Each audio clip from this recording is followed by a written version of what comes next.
हम मिथिला के बेटा छी, माधव हमर नामिया। एता उपस्थित सब श्रोता के बारंबार प्रणामियो। एहन सुंदर ने कोनो धामियो भैया, एहन सुंदर ने कोनो धामियो भैया। मिथिला धाम के नाम पर ताली बजत रहबाक चाहिए। सबसे पावन एहि धरती पर मिथिला धाम यो भैया, सबसे पावन एहि धरती पर मिथिला धाम यो भैया। एहन सुंदर ने कोनो धाम यो भैया, एहन सुंदर ने कोनो धाम यो भैया। सबसे पावन एहि धरती पर मिथिला धाम यो भैया, सबसे पावन एहि धरती पर मिथिला धाम यो भैया।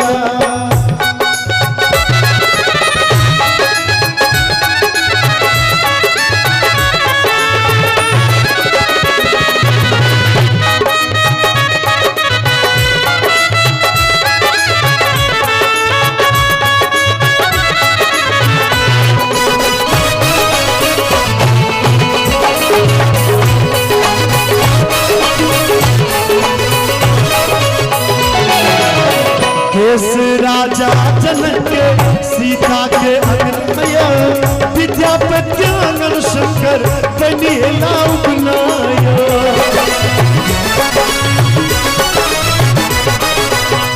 देश राजा जनक के सीता के अग्नया, विद्यापति आंगन शंकर बनिला उपनाया।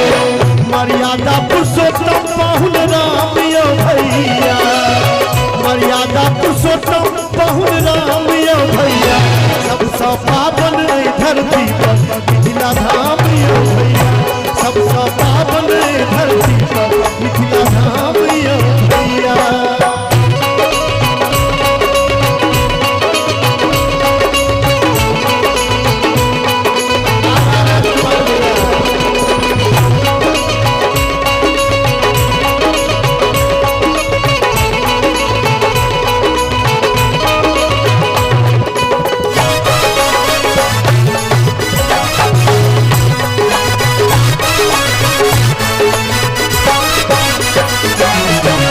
हमरा मिथिला में पंडित और मुनि ज्ञानी हो, साग खाए दिवस कमाला से आया चिनामी हो।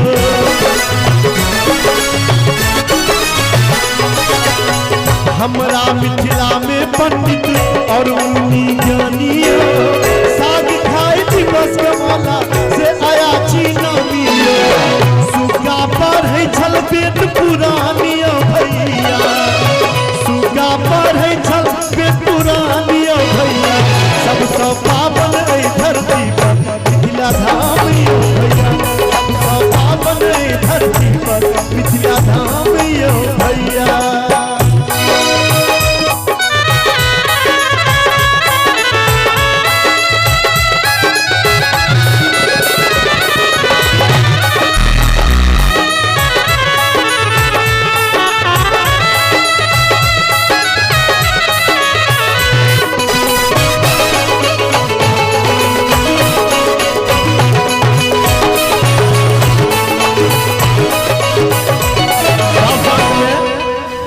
अपन मातृभाषा मैथिली सबकी बाजुए, चाहे रहू दिल्ली मुंबई वा पंजाब कमाबुए।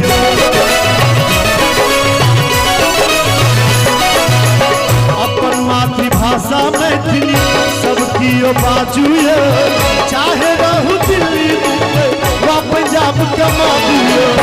मीठ बोल मैथिली पहचानियो भैया, मीठ बोल मैथिली पहचानियो भैया। सबसे पावन धरती पर मिथिला धाम यो भैया, सबसे पावन धरती पर मिथिला धाम यो भैया। एहन सुंदर में कोनो धाम यो भैया, एहन सुंदर में कोनो धाम यो भैया। मिथिला धाम के नाम पर दोनों हाथ उठा दियो तो सब गोटे कनी हमरो से चचा हूं सब आशीर्वाद दे सब पावन धरती